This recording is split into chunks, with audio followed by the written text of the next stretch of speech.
On the show to find out whether Helen will be facing food heaven or food hell. Food heaven would be this chicken, which could be spatchcocked, turned into a little harissa sauce to go over the top. Lovely. A lovely little pomegranate and beetroot salad to go with it. Plenty of veg, you like veg, so... There you go. Veg. Alternatively, it could be this pile of lamb over here. We've got a little bit of the neck and a little bit of shoulder, slowly cooked with the kidneys and the potatoes and onions, turned into a lovely hot pot. A load of veg with it. These guys chose the lamb, but you're laughing because it didn't make any difference. Because, there you go, we're going to do this chicken. It was 4-3, so we'll lose this out of the way. So the first thing I'm going to do is basically spatchcock this chicken. And the easiest way to do that is don't make the mistake, which a lot of people would do, is get your scissors and do this way. Right. Turn it over. Like because whenever you say spatchcock, I kind of get a little twinge of guilt, because I once had to eat a spatchcock guinea pig. What? It was awful. I didn't choose to well, eat that set it. up this recipe really good, though, Helen. I don't know, I didn't choose to eat it. I was just given it. In Peru? What do you yeah, mean? in Peru. Queen. Right. Yeah. And they cooked it as a delicacy for me, so I didn't want to be rude. But I didn't realise, because I don't speak Portuguese, they took me out to look at the guinea pig in the garden. I thought they were just showing me their pets. And I didn't know that I'd you have to point one out and choose I'd one? chosen my own guinea please. pig. And I had pet guinea pigs as a child, so... Anyway, back to the chicken. Did it taste nice? I don't know how to get on to my recipe from that, really, to be honest. But anyway, we get rid of that bit. You turn it over. Press it down. Oh, it's dead. Don't worry about it. And then what we're going to do is grab some... That's an amazing shot. A little bit of olive oil. It looks like it's been run over. It hasn't, has it? No. Right, and then we take the chicken, place it onto the hot skittle. Wow. All right, get a little bit of colour in there, first of all. So the guys are explaining what we've done with a little tabbouleh, but we've got the bulgur wheat, which has gone in with beetroot juice, which you can actually buy beetroot juice in the supermarket now. It's amazingly good for you, isn't it, beetroot juice? Yeah, there you go. And we're going to use that and the beetroot as well. So a little bit of salt and pepper. And basically it's hot, that one, but basically you just bring this to the boil, just gently cook it, turn it off after a couple of minutes once it's boiled, and you end up with this. So is that diced beetroot? No, that's literally the bulgur wheat cooked in beetroot juice. Right, sorry. So that's that. I thought it was small. That's that one. And then we've got some black pepper on here, so we're just getting a little bit of colour on this one. Meanwhile, I'll make my little harissa paste, where we're going to take the caraway seeds, gently toast those off, if you can do, Henry, in there, that would be great. And we'll turn our attention to the harissa, which is basically predominantly these ingredients here. OK. Which is smoked paprika, chilli, garlic, red wine vinegar, tomato puree, and a little bit of caraway seeds. And that's it, really. So that's really healthy, isn't it? This one? Yeah. Yeah. The other recipe... The lamb was healthy. Was it? Yeah, it No, was. I promise. It was. I will, the next time I go out, eat lamb. I see what you mean about the smell. I do understand that, but that hot pot... Yep. Now, hot pot is great. The smell of something can really affect the flavour, can't it? No, It's just something from my memories, childhood. isn't it? If you've got memories of the smell, that puts you off, doesn't it? Yeah. Yeah, for sure. Especially guinea pig, yeah. Was it nice? No. It was awful. It's nice, guinea pig. It was deep fried. They cook it between two hot stones as well, which makes it look like roadkill, like it's being squashed. Mine was deep fried and it still had claws. Did it have its teeth? Anyway, moving on to the chicken. All right.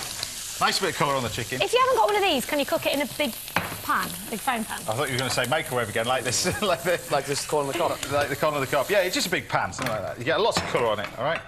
Season it up. Salt and pepper. Plenty of salt. Plenty of black pepper, which they've got it over here. This is my favourite kind of cooking. I'm just watching. Plenty of salt and pepper. That's not actually cooking, is it, really? Plenty of salt and pepper. And then we basically just pop this in a really hot oven, and this needs to cook for about sort of 25, 30 minutes. After that, then we're going to top it with this filling that we've got in here, which is the harissa. If you put it on too early, it will burn, all right? So we're going to then just take the tomato puree. This has got, mind you again, this has got the garlic, the chilli, the hot paprika, sweet paprika. Blend this up, and then we've got the caraway seeds, which are in here, which I've just lightly toasted. And we blend that as well, so we just get this like that. How are we doing with our... Yeah, good. We've got the bulgur wheat and the beetroot. chopped coriander, chopped mint, and some That smells amazing. The mint And we're gonna... smells great. I'm gonna grate some... Good work, well Yeah, done. thank you very much, thanks. Then we got the lemon zest. We're gonna put a little bit of lemon juice into it as well. Then we're gonna add chopped beetroot and pomegranate. Pomegranate seeds. You just roll the pomegranate and then cut it in half, and all the seeds just fall out when you squeeze it. See, this is going to have good texture, isn't it? That's lovely, that, yeah. Yeah, and then this, look at this. This is your harissa. You've been travelling a lot. You've found this in those sort of souk markets everywhere. Well, each basically store will have their own recipe, but this is just a simple one. You can put lemon, lime, different sort of spices in there and have it as hot as you want. But I love those markets where the smells are so intense, aren't they? Everything smells well, that's so the key to strongly. it. So literally, once it's cooked, after you've been in there, I mean, this one's only had a couple of minutes, but the key to this, once it's been in there for, like I said, a good 20 to 30 minutes, something like that, take this out and then spread this with your paste over the top, because it will burn if you're not careful. But Remind me what's in that. So you've got chilli. this is chilli, garlic, hot smoked paprika. You get the sweet one as well. You can get paprika. A little bit of the caraway seeds, and then we've got red wine vinegar. See, I know you shouldn't, and this is probably goes down in the sin book as using a microwave, but you can buy this ready-made, can't you? Yeah, you're not going to microwave the chicken whole. No. Right. Yeah, you can buy it, yeah. But I've got to fill in 8 minutes of live TV, you see. No, but I just mean for, like, novices. For novices, you know. For novices, yeah. Yeah. For novices, if you weren't cooking live on television, you could buy it already done. Yeah. I was going to eat a bit of that beetroot, sorry. Eat a bit of beetroot. I love beetroot. So this has got diced beetroot. This is cooked in this beetroot juice that you can buy now from the supermarket.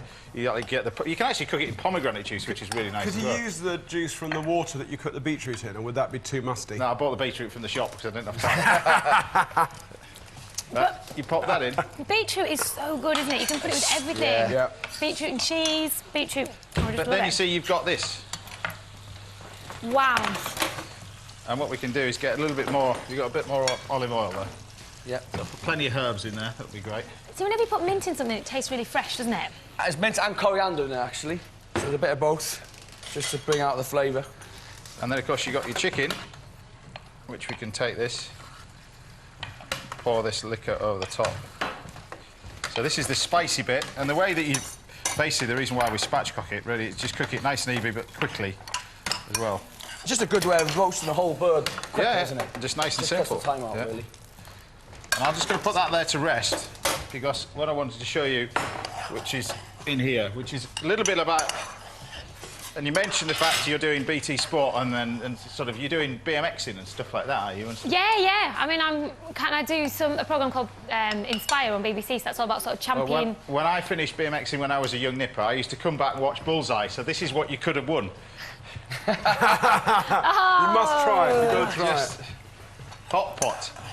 And if you leave that to one side, the potatoes soak in all that lovely juice as well. It's just... That does look good. The amount of effort I put into those potatoes this morning.